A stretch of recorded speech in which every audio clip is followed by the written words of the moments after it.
Siria quiere formar parte de ellos. Volvemos a los mercados financieros. Hoy, como digo, sin la referencia de Wall Street. Estados Unidos cerrado por festivo, pero sí tenemos las referencias de Europa y en este caso tenemos desde luego una jornada bastante roja. Tenemos caídas ahora del 0,8% ya para el IBEX, 0,97 para el CAC 40, se acerca ya al 1% de retroceso. Caídas del 0,76 para el Eurostoxx 50, retrocesos también de casi el 1% para el DAX alemán y el MIPTEL, de momento de los que mejor aguantan con medio punto porcentual de retroceso. Vamos ya a analizar los mercados financieros con Adrià Beso, responsable del proveedor de productos cotizados WisdomTree. Adrià, muy buenas tardes. Hola, buenas tardes. Bueno, se acerca el verano cada vez más, con ilusión en los mercados, sobre todo en Wall Street, pero la pregunta un poco es si va a durar. Hoy no estamos viendo desde luego esa ilusión, hoy estamos viendo un tono bastante más negativo, pero solo en Europa. Hoy no tenemos ese empujón de Wall Street, que ha sido un empujón para bien en las últimas semanas, porque pues el verde parece que es el color que se está llevando allí. ¿Cómo estás viendo los mercados financieros a las puertas de ese verano? Sí, la verdad es que después de un año tan desafiante como el de 2022, este año con ciertas noticias de que parece que hemos llegado al fin de la subida de tipos y ciertas noticias o datos macroeconómicos más positivos de lo esperados, ha sido un año muy positivo, al menos en los activos de riesgo y especialmente en la renta variable, y últimamente se habla mucho de la renta variable tecnológica y lo que han hecho las empresas más grandes en ese mundo y el comportamiento que han tenido. Desde nuestro punto de vista sigue habiendo muchas incertidumbres en el mercado, pero sí que es verdad que si llegamos realmente a ese tope de la subida de tipos de interés, eso debería ser positivo para los mercados, especialmente de renta variable y los activos de riesgo, pero seguimos creyendo que hay ciertas incertidumbres que van a seguir en el mercado y que puede haber o seguir habiendo volatilidad en el mercado a corto plazo. Pero si realmente los datos macroeconómicos mejoran en los próximos meses y los bancos centrales se deciden no solo a parar el repunte de tipos, sino a bajar potencialmente, especialmente en Estados Unidos, en la segunda parte, y eso debería ser en general bueno para el mercado y los activos de riesgo. Adrià, una de las tendencias, ¿no?, que parece que surgieron más bien en 2022, pero que todavía entiendo que este año sigue siendo una tendencia, es esa transición energética. ¿Es una buena manera de abordar, por ejemplo, el cambio climático, como digo, más allá de lo que lo fue en 2022, que parecía que todos estábamos pendientes a cuáles eran las compañías de energías renovables donde teníamos que estar invertidos? ¿Eso sigue vigente a día de hoy? Sí, sin duda.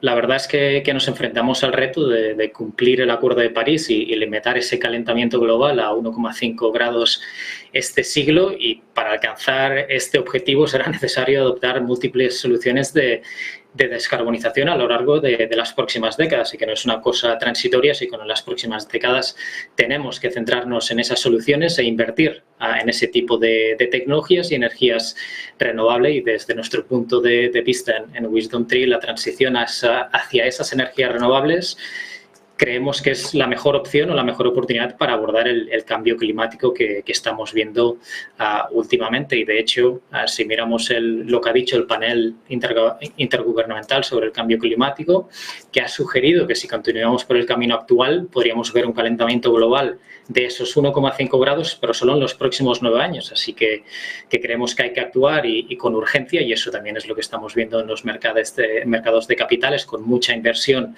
a este tipo de tecnologías y a fuentes de energía renovable. Así que creemos que es una tendencia no solo transitoria, sino estructural, y que sigue siendo de una importancia muy alta para el mercado y para el mundo en general.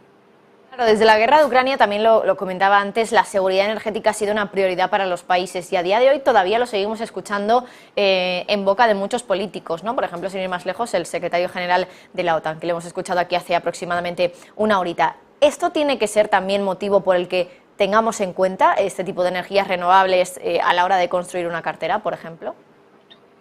Sí, sin duda. Nosotros creemos que sí. Y como bien comentas, lo que hemos visto con los precios récord de las materias primas después de la guerra de Ucrania que empezó el año pasado, se resaltaron aún más los desafíos existentes para navegar la transición energética y los problemas que tenemos de dependencia de ciertos países como Rusia. Y lo que hemos visto en los últimos meses o en el último año es que esos mercados más expuestos a los mercados mundiales de materias primas doblaron sus planes y esfuerzos para descarbonizar a través de la electrificación y otras tecnologías emergentes que les van a permitir alcanzar no solo el cero neto, sino también esa dependencia que tienen con países como Rusia. Así que desde la guerra de Ucrania la seguridad energética ha sido una prioridad para todos los países, especialmente los países desarrollados, al quedar claro que el mundo tenía que reducir esa dependencia de los combustibles fósiles. Así que creemos que esa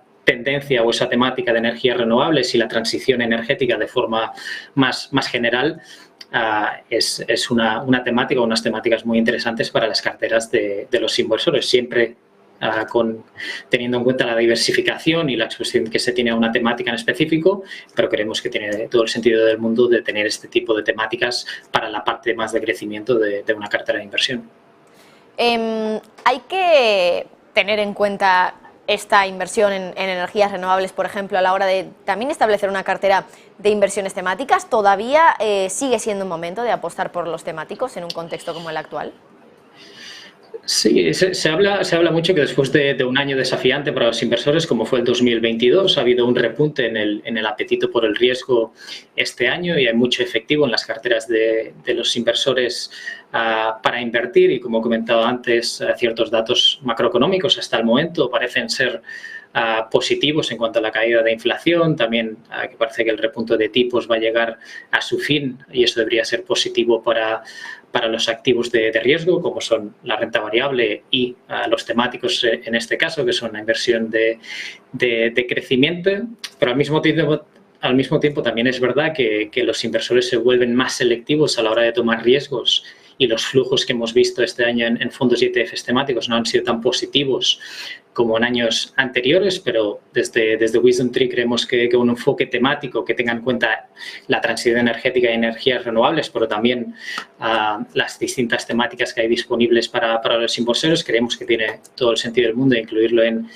carteras, pero siempre con una visión a largo plazo y teniendo la capacidad de soportar la volatilidad del mercado a corto plazo, especialmente cuando aún hay incertidumbre en el mercado que puede causar esa volatilidad a corto plazo. Así que sí que creemos que tiene sentido incluir temáticos y las temáticas relacionadas con la transición energética en las carteras, pero siempre teniendo en cuenta que se necesita en una visión a largo plazo y tener la capacidad de aguantar la volatilidad del mercado a corto plazo. Pues Adrià Beso, responsable del proveedor de productos cotizados WisdomTree. Muchísimas gracias, un placer tenerte. Muchas gracias. Volvemos a la geopolítica.